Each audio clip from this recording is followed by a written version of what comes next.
Buenas tardes, buenos días, buenas tardes, buenas noches. Mi nombre es Ángel Ricardo Portillo Limón. Soy estudiante de la Universidad para el Bienestar Benito Juárez García. Actualmente estoy cursando el tercer semestre en la licenciatura de Medicina Integral y Salud Comunitaria. Eh, Les voy a presentar mi tema. Forma parte del capítulo 30. Es la parte 2 porque la parte uno la expuso uno de mis compañeros. Él expuso la regulación renal del potasio, el calcio, el sulfato y el magnesio. Y pues yo les hablaré sobre la integración de los mecanismos renales para el control del volumen sanguíneo y el volumen de líquido extracelular. Eh, Bien, para empezar, pues tenemos aquí que la integración de los mecanismos renales para el control del líquido extracelular. Bien, aquí en las diapositivas nos dice que el volumen de líquido extracelular es igual a la ingestión de agua, la ingestión y la salida de agua y sal. Este, pues básicamente esto se refiere a que pues la ingestión es básicamente pues la cantidad de agua y sal que ingerimos, ¿no? Y la salida de agua y sal, pues principalmente es de esta la que se encargan los riñones, ¿no? Y esta tiene un objetivo que es mantener la osmolaridad y el control del sodio. Muy bien. Eh, ajá. La ingestión y la excreción de sodio se equilibran en condiciones estables. En el Guyton nos menciona que en condiciones estables la excreción renal está determinada por su ingestión.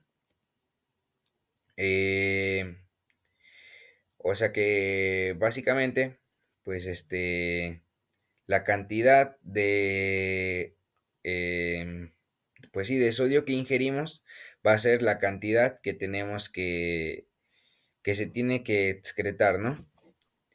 Y nos dice que para mantener la vida de una persona debe excretar a largo plazo casi precisamente la cantidad de sodio ingerida, como les mencionaba.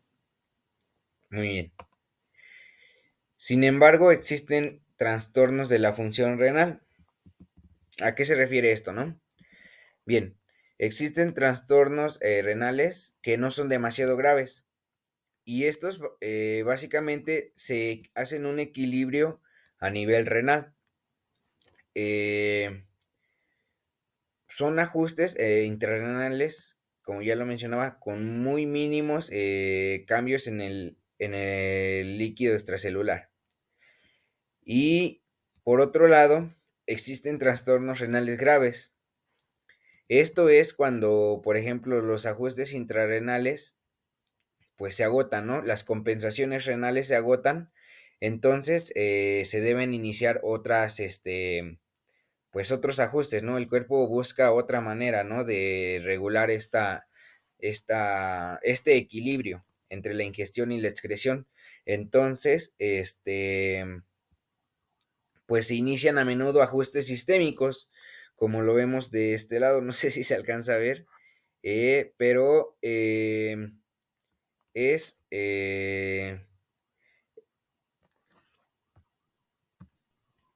ok, sí, son los cambios en la presión sanguínea, cambios en las hormonas circulantes y cambios en la actividad del sistema nervioso simpático, que este va de la mano con los cambios de la presión sanguínea. Todos estos ajustes sistémicos eh, van a dar como respuesta el aumento de una presión o una tensión arterial, que por ende va a hacer que el filtrado glomerular igual aumente, lo que va a hacer que pues la excreción de sodio pues se regule, ¿no? Y sea normal. Pero aquí tenemos un problema. Nos dice aquí que a largo plazo La presión arterial alta provoca lesiones en los vasos sanguíneos y en el corazón y otros órganos. Pero estas compensaciones son muy necesarias, porque ¿qué pasaría si no hubieran estas compensaciones sistémicas? Lo que pasaría sería un desequilibrio en la ingestión y la excreción de sodio, lo cual nos traería como consecuencia pues problemas cardiovasculares muy graves en tan solo unos días. Entonces aquí lo puse en una balanza porque así más o menos lo entendí yo, ¿no? Que es como que el cuerpo pues hace como que tiene que poner en sacrificio una cosa a cambio de otra, ¿no? Porque ya que pues es más importante equilibrar esto, ¿no? El desequilibrio entre la ingestión, ya que pues traería consecuencias cardiovasculares en tan solo unos días. Muy bien, continuamos. Em, la excreción de sodio se regula alterando la filtración glomerular o la reabsorción tubular de sodio. Nos dice el Guyton que existen dos variables que influyen en la excreción de agua y sodio, que son la intensidad del filtrado glomerular y la reabsorción tubular. También el Guyton nos da una fórmula, que es filtrado glomerular menos la reabsorción tubular. Y aquí de la parte inferior izquierda tenemos algunos valores, que es que el filtrado glomerular corresponde a 180 litros por día, la reabsorción tubular 178.5 litros por día, y pues esto nos llevaría a una excreción urinaria más o menos de 1.5 litros por día, ¿no? Y aquí puse que cambios pequeños en estos valores de la filtración glomerular y reabsorción tubular nos llevan a lo que es esto, ¿no? Peligro. Y ahorita les voy a explicar por qué.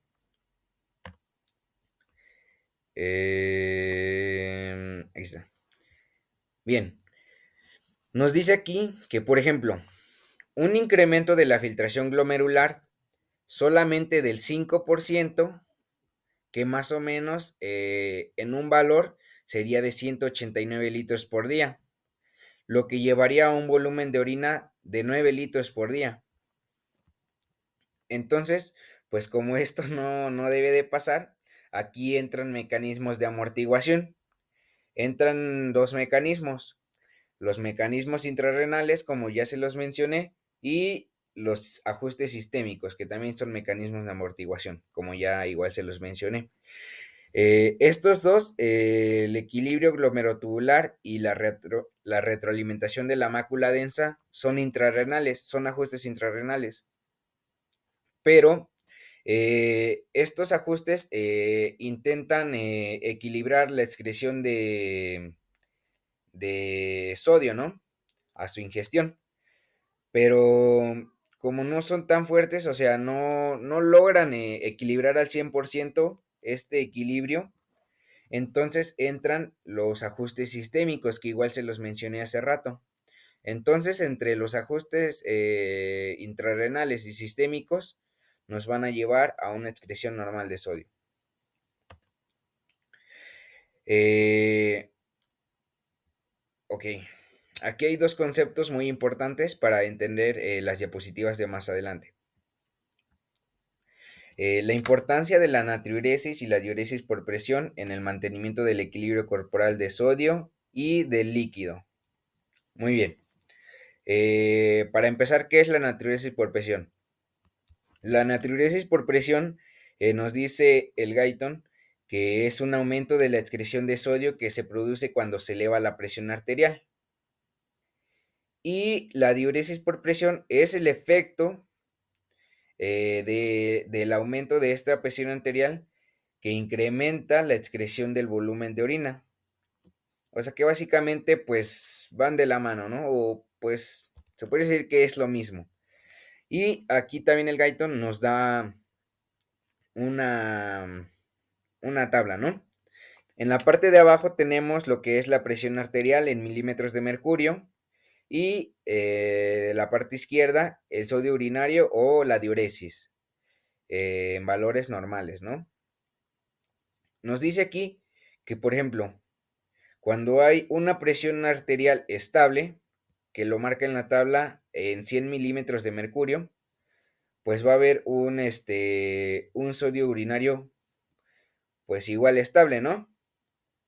Pero, por ejemplo, del otro lado, donde dice corta, podemos ver que, por ejemplo, cuando la presión arterial aumenta, va de 40 milímetros de mercurio hasta 180 milímetros de mercurio, o sea que aumenta, eh, pues también aumenta el sodio urinario, la diuresis.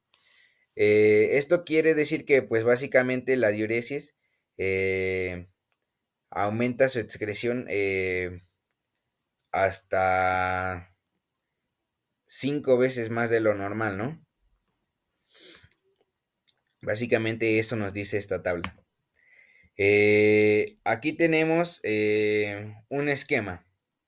La natriuresis y diuresis por presión son componentes clave de una retroalimentación renal, líquido corporal, para la regulación de los volúmenes de líquido corporal y la presión arterial. Este sistema, por así decirlo, incluye el volumen de líquido extracelular, el volumen sanguíneo, el gasto cardíaco y la presión arterial y la diuresis. Todos estos conceptos pues van de la mano, ¿no? Y aquí pues se los voy a explicar. Eh, en la parte derecha, donde dice ingestión de líquido, eh, pues sí, básicamente nos dice que una ingestión de líquido, este, nos va a dar un cambio de volumen en el líquido extracelular. Eh, este cambio va a llevar a lo que es un aumento en el volumen sanguíneo. Este volumen sanguíneo, pues como va a haber más volumen, va a llevar a lo que es una presión media de llenado circulatorio igual, aumentado. O sea que va a haber más presión en el llenado circulatorio. Entonces eso va a dar lugar a que pues va a haber un mayor retorno venoso, ¿no? Y como bien sabemos, el retorno venoso llega a las venas cavas inferiores y superiores del corazón. Como va a llegar con mayor presión, va a aumentar también lo que es el gasto cardíaco. Y al aumentar el gasto cardíaco, pues también va a aumentar la presión arterial, ¿no? Y esto pues nos va a llevar a lo que es una excreción renal de líquido, pues estable, ¿no? Más o menos así es este sistema. Pero eh, del lado izquierdo tenemos otra tabla, a ver si se puede alcanzar a distinguir. Del lado de abajo tenemos la ingestión diaria de líquido de agua y electrolitos, es litros por día. Y del lado izquierdo tenemos el volumen sanguíneo en litros, ¿no?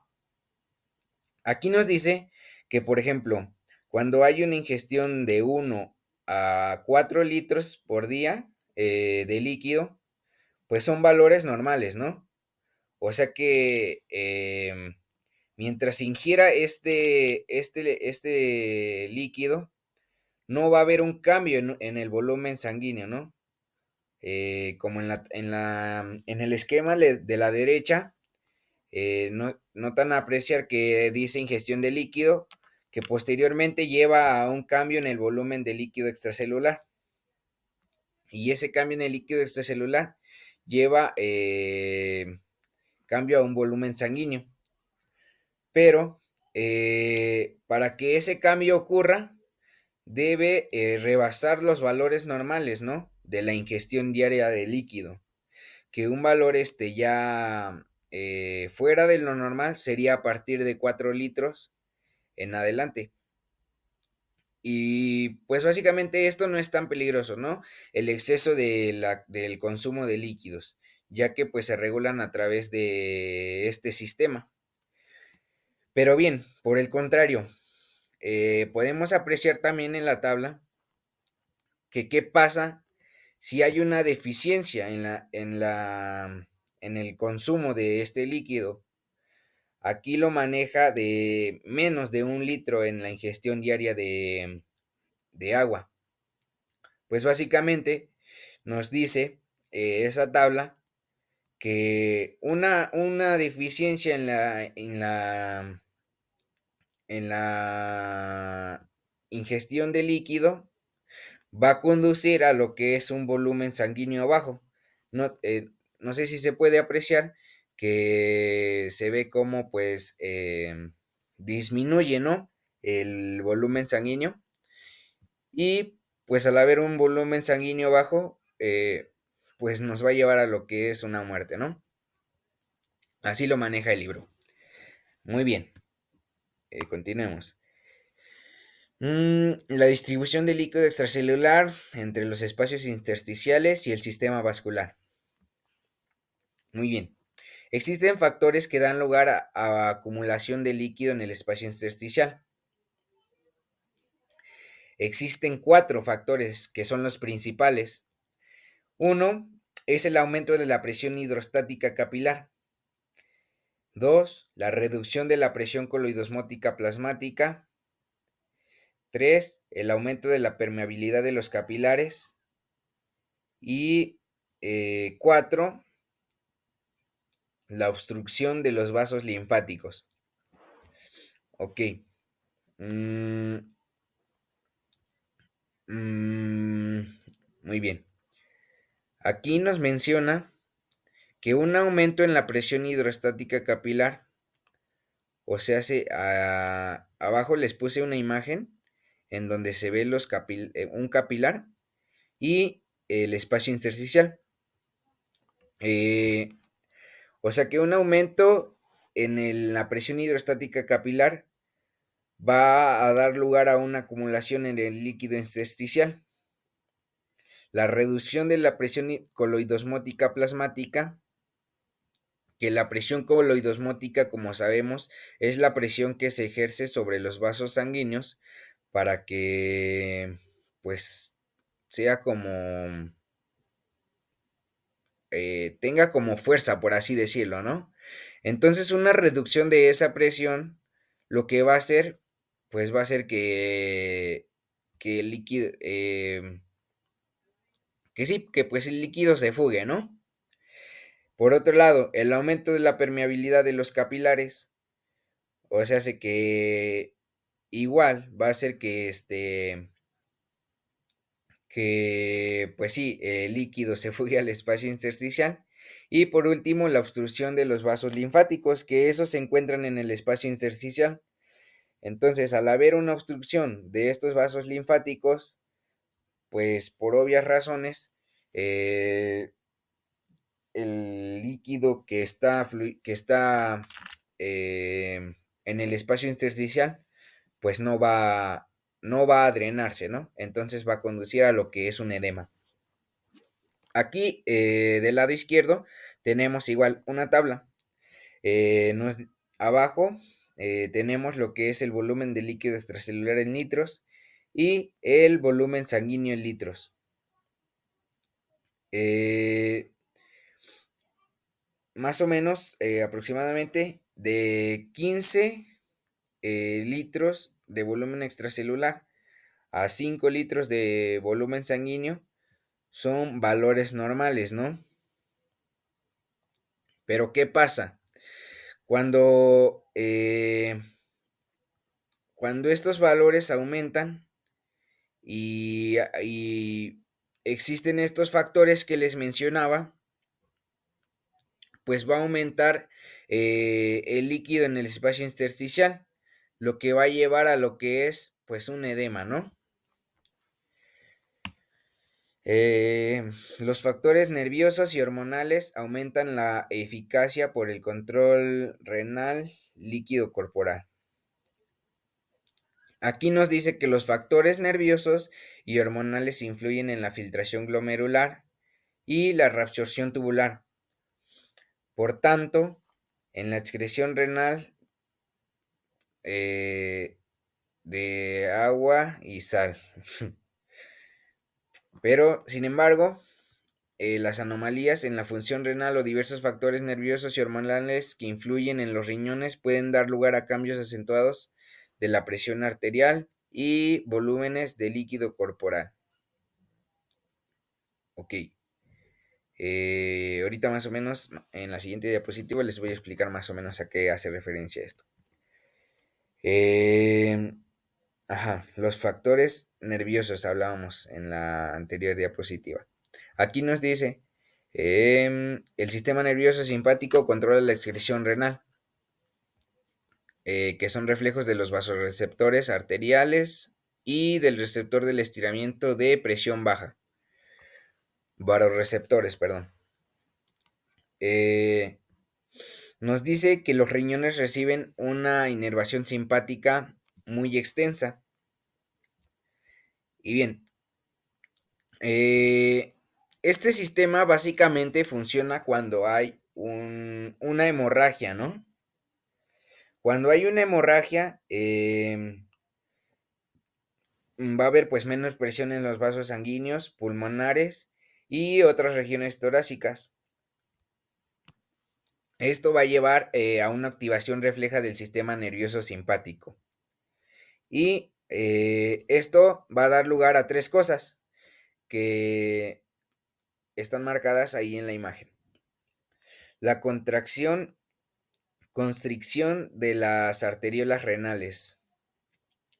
Cuando hay una constricción de las arteriolas renales, pues lo que va a pasar, pues va a ser que el filtrado glomerular disminuya o incluso que hasta se pare, ¿no? O sea, que no haya un filtrado glomerular, porque en el caso de una hemorragia, lo que menos queremos es pues sí, la pérdida de líquido, ¿no?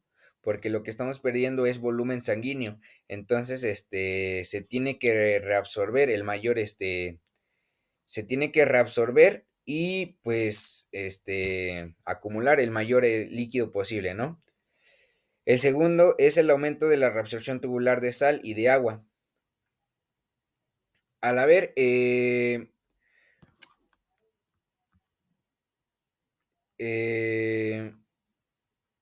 una disminución, bueno, una constricción de las arteriolas, o sea, hace un filtrado glomerular bajo, nos va a conducir a que en los capilares peritubulares va a haber una presión coloidosmótica baja, ¿no? Lo que va a hacer que pues este aumento en la reabsorción tubular de sal y de agua pues aumente. Y por último, el estímulo de la liberación de renina y la formación de angiotensina 2 en la aldosterona. Bien, aquí tenemos la función de la angiotensina 2 en el control de la excreción renal. Nos dice el Guyton que la angiotensina 2 es uno de los controladores más poderosos en el organismo de la excreción de sodio, pues es la angiotensina. Aquí tenemos una tabla donde nos dice que cuando la ingestión de sodio se eleva por encima de lo normal, va a aumentar la diuresis por presión, que es el concepto que les había mencionado en las primeras diapositivas, que básicamente la diuresis por presión va a hacer que por una presión arterial, pues alta, por así decirlo, se excrete mayor cantidad de sodio, ¿no? Entonces, cuando hay una ingestión de sodio elevada, entra la diuresis por presión y pues se excreta el sodio, ¿no? Que pues no debe haber o que está de más. Aquí la renina y la angiotensina pues están inhibidas, ¿no? Pero por otro lado, cuando la ingestión de sodio es menor de lo normal, o sea, hace que sí necesitamos sodio, pues la diuresis por presión va a estar inhibida. Y lo que va a haber una formación, una secreción de la renina y formación de angiotensina 2 para reabsorber más sodio y agua, ¿no? El resultado neto, pues, es mantener las presiones estables sanguíneas del volumen, de los volúmenes líquidos corporales. La función de la aldosterona para el control de la excreción renal.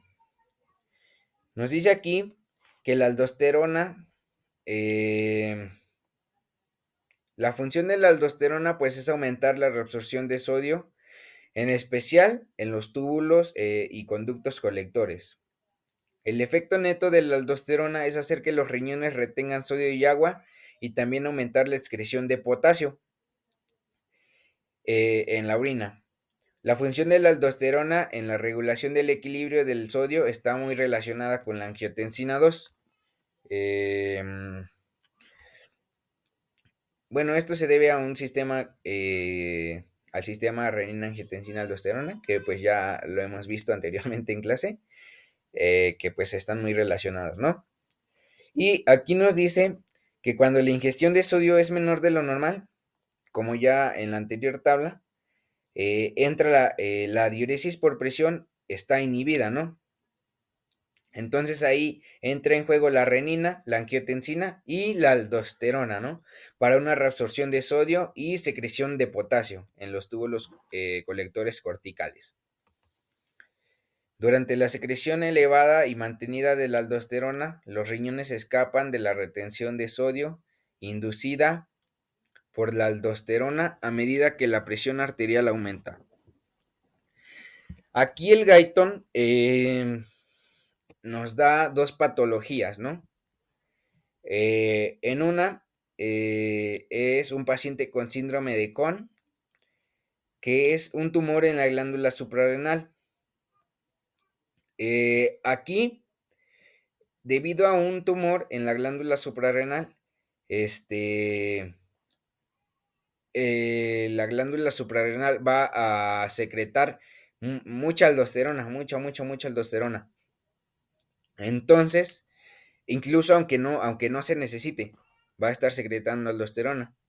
Aquí nos dice que, por ejemplo, eh, cuando está activada la diuresis por presión, o sea que hay mucho sodio en el organismo, se activa la diuresis por presión para tratar de excretarlo y pues nos lleva pero eh, la aldosterona pues va a hacer que se reabsorba, ¿no? La excreción de, perdón, va a hacer que se reabsorba el sodio y la excreción de potasio en los túbulos colectores corticales. Esto pues va a llevar pues a un exceso, ¿no? Porque si la diuresis por presión está tratando de liberar el sodio que tenemos de más y la aldosterona está reabsorbiendo todo el sodio, pues va a haber un exceso, ¿no? Y básicamente esto es el paciente con síndrome de Cohn. Y tenemos otro paciente con enfermedad de Addison. Por este lado, nos dice aquí que es una insuficiencia suprarrenal. O sea que no hay una secreción de aldosterona. Y por ejemplo aquí, pues no va a haber reabsorción de sodio y excreción de potasio en los túbulos colectores. Esto va a llevar a lo que es una hipotensión o hiponatremia. Y pues en este caso la diuresis por presión igual va a estar inhibida. La función de la hormona antidiurética para el control de la excreción renal de agua. La hormona antidiurética o la ADH desempeña una función muy importante al permitir que los riñones formen pequeños volúmenes de sal. Nos menciona aquí que cuando hay un déficit de agua, la osmolaridad plasmática aumenta. Eh, Esto va a hacer que se secrete la hormona antidiurética y pues la hormona antidiurética lo que hace es la reabsorción en los túbulos distales y colectores pues de agua, ¿no? Y nos dice también aquí que va a haber un menor volumen sanguíneo de la presión arterial. El exceso de la secreción de la hormona antidiurética suele dar lugar solo a pequeños incrementos de volumen de líquido extracelular y a grandes reacciones de la concentración de sodio. ¿A qué se refiere esto? Bien, nos dice aquí que cuando hay una infusión de grandes cantidades de la hormona antidiurética, pues va a haber una mayor reabsorción tubular en los túbulos distales y colectores de agua. Entonces va a haber una retención renal, ¿no? Lo que va a causar un exceso. Entonces aquí entra en juego lo que es la diuresis por presión. De esta manera, pues no va a incrementar de forma importante la presión arterial ni el volumen sanguíneo, debido a que entra en juego la diuresis por presión, ¿no? Aquí tenemos la función del péptido natriureico en el control de la excreción renal. ¿Qué es el péptido natriureico? Es una hormona natriureica liberada por las fibras musculares. Eh, Esto se debe a que cuando hay una presión arterial alta, como lo pueden ver en la imagen que les puse a la izquierda, cuando hay una presión alta en el retorno venoso, cuando entra por las venas cavas, eh, va a haber un estiramiento, ¿no? Por esta presión va a haber un estiramiento de las aurículas. Y al haber este estiramiento, este, como esta hormona se libera en las fibras musculares, al tiempo de estirarse, va a hacer que se libere, ¿no? Esta hormona. Y pues una vez liberada, entra en la circulación actuando sobre los riñones, donde causa pequeños incrementos en la filtración glomerular, descensos en la secreción de renina, la formación de angiotensina 2 y reducciones en la reabsorción de sodio en los conductos colectores. Pero, pues aquí basta de un pequeño cambio en la presión arterial, pues para modificar la secreción de esta hormona, ¿no? Ya que se necesita de una presión arterial para hacer que el estiramiento de la aurícula, pues ocurra, ¿no? Eh, ya, bien. Em, las respuestas integradas en los cambios a la ingestión de sodio. Nos dice aquí que la integración en los diferentes sistemas de control que regulan la excreción de sodio y agua en condiciones normales puede resumirse explorando respuestas homeostáticas a los aumentos progresivos en la ingestión de sodio y la dieta. Y que los riñones tienen una capacidad asombrosa para hacer coincidir su excreción de sal y de agua con su ingestión, que pueden ir desde una décima parte de lo normal hasta 10 veces más de lo normal. El síndrome nefrótico. Eh, ya casi para terminar. El síndrome nefrótico, la pérdida de proteínas plasmáticas en la orina y la retención renal de sodio. Bueno, ¿cómo funciona el síndrome nefrótico o a qué se debe, no? Bueno, esto se debe a que em, cuando pueden notar ahí en la imagen que cuando en los capilares glomerulares hay una pérdida de proteínas, eh, que más o menos varían de entre 30 a 50 gramos de proteínas. O sea que esto se debe a una mala filtración, una filtración glomerotubular. Eh, sí, a una mala filtración, perdón. Esto quiere decir que pues el riñón va a estar pues excretando proteínas, ¿no? Esto por la orina. Eh, Bien, al haber una pérdida de estas proteínas, las proteínas plasmáticas, pues va a hacer que la presión coleidosmótica disminuya, ¿no?